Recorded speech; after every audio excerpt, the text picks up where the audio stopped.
Y a quelqu'un? Où est-ce que je suis censé me rendre?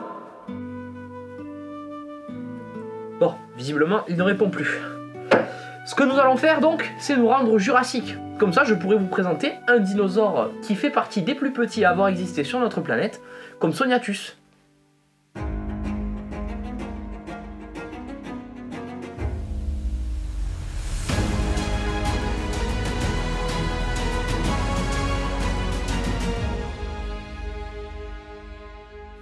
Compsognathus était un petit dinosaure théropode. Il pouvait mesurer jusqu'à 1 mètre de long au maximum, pour une trentaine de centimètres de haut. Il fait partie des plus petits dinosaures à avoir existé sur la Terre. D'ailleurs, c'était le plus petit jusqu'à ce qu'on fasse de nouvelles découvertes scientifiques, notamment Microraptor qui est encore plus petit que Compsognathus. Compsognathus, ça veut dire mâchoire élégante. Compsos, ça signifie l'élégance, la fragilité, la légèreté. Et gnathus, ça désigne la mâchoire. C'est la combinaison de ces deux mots, du coup, qui forment le nom Compsognathus. Et la raison pour laquelle on a donné ce nom-là à l'animal, c'est parce qu'il a une mâchoire assez allongée et étroite, avec des dents relativement fines, coupantes et inclinées vers l'arrière.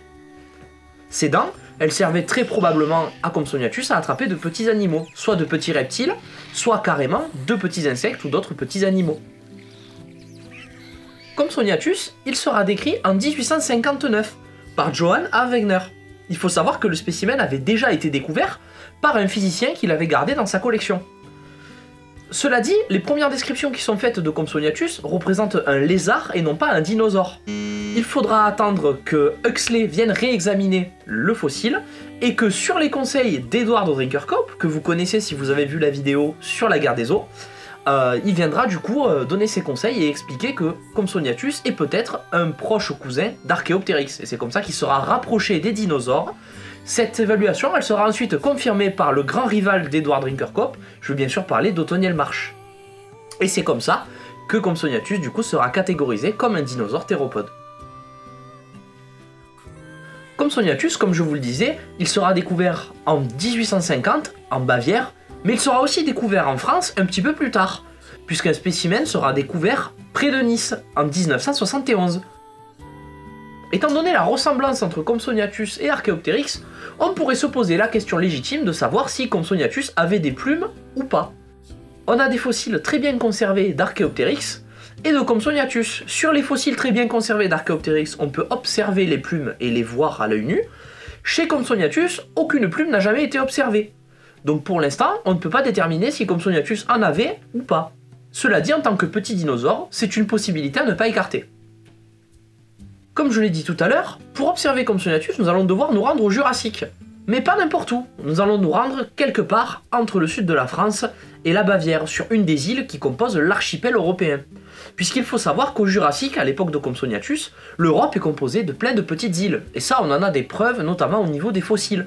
Puisque autour de Compsognathus, on a aussi retrouvé des animaux marins, comme des échinodermes, par exemple des oursins, ou même certains crustacés, et des animaux qu'on trouve généralement sur le littoral.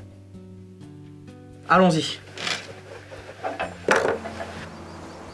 Bon, cette fois, il est temps de vous emmener dans l'Europe du Jurassique.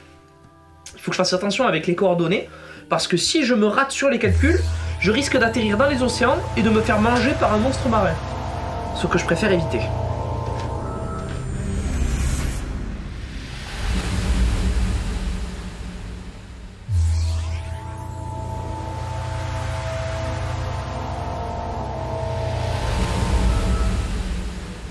Me voici enfin arrivé à la fin du Jurassique. Et pour trouver Compsognathus, j'ai bien peur qu'il nous faille remonter cette rivière.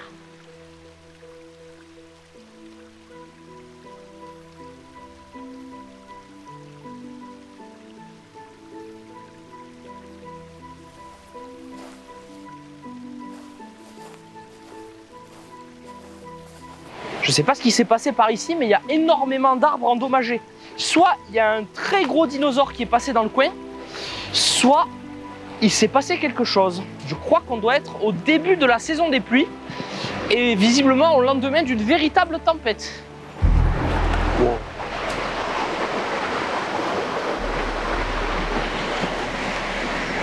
Ce sont des Compsognathus. Il ne faut pas faire de gestes brusques ni faire trop de bruit. Ils sont très craintifs et risquent de s'enfuir très rapidement si jamais je les dérange. Regardez, ce Compsognathus s'est rapproché. Il est assez curieux, je pense que c'est parce que je suis probablement le premier humain qu'il voit. Compsognathus, il pouvait mesurer jusqu'à 1 mètre de long et fait partie des plus petits dinosaures à avoir existé. D'ailleurs, il a été considéré pendant très longtemps comme étant le plus petit de tous les dinosaures. C'est un dinosaure du coup qui était principalement insectivore et qui mangeait aussi de petits animaux, des petits mammifères, des petits reptiles et des insectes. Il avait aussi une tendance charognarde, c'est-à-dire qu'il devait aussi s'attaquer aux carcasses des autres dinosaures. Et ça se voit aussi grâce à sa vitesse. Il faut savoir que Compsognathus, c'est un des dinosaures les plus rapides à avoir foulé le sol de la Terre. D'après la taille de ses jambes et le poids très léger de son corps, on l'estime capable de courir à une vitesse de 64 km/h. C'est une vitesse comparable à celle des géocoucous actuels, ce qui fait de lui l'un des animaux bipèdes les plus rapides à avoir foulé le sol de la Terre.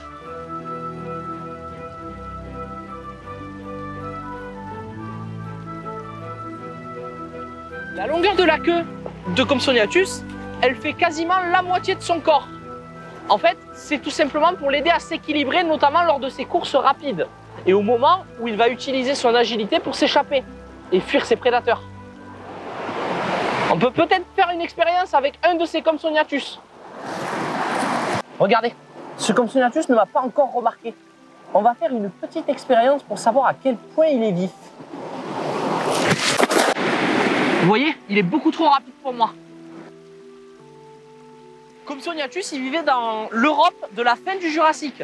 Et dans cette Europe, à l'époque, c'est pas un continent comme on le connaît aujourd'hui, mais c'est une série de petites îles. En fait, on est sur un archipel qui ressemble vaguement à ce que peuvent être, par exemple, les Caraïbes aujourd'hui.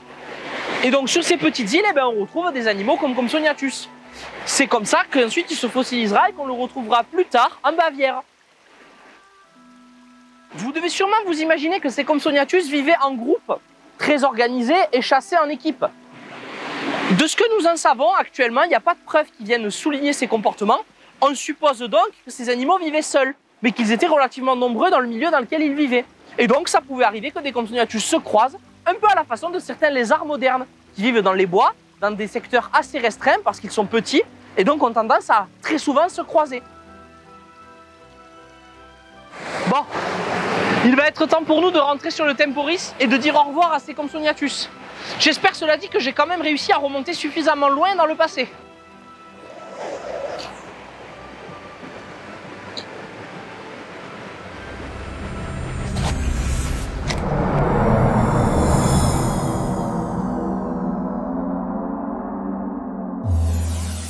Compsognathus est un dinosaure qui a su marquer les esprits, notamment avec ses apparitions dans le célèbre Jurassic Park, qui a relativement effrayé beaucoup d'entre nous.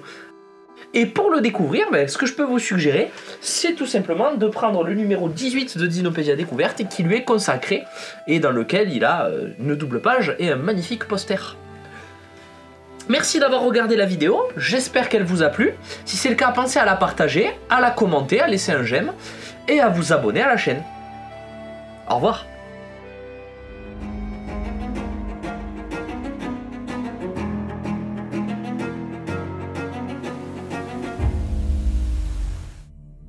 Le Jurassique n'a pas été suffisant. Pour accumuler l'énergie nécessaire, nous devons remonter encore plus loin. Mais comment convaincre Darwin? Qu'est-ce que? Une anomalie dans le flux temporel. Au Trias?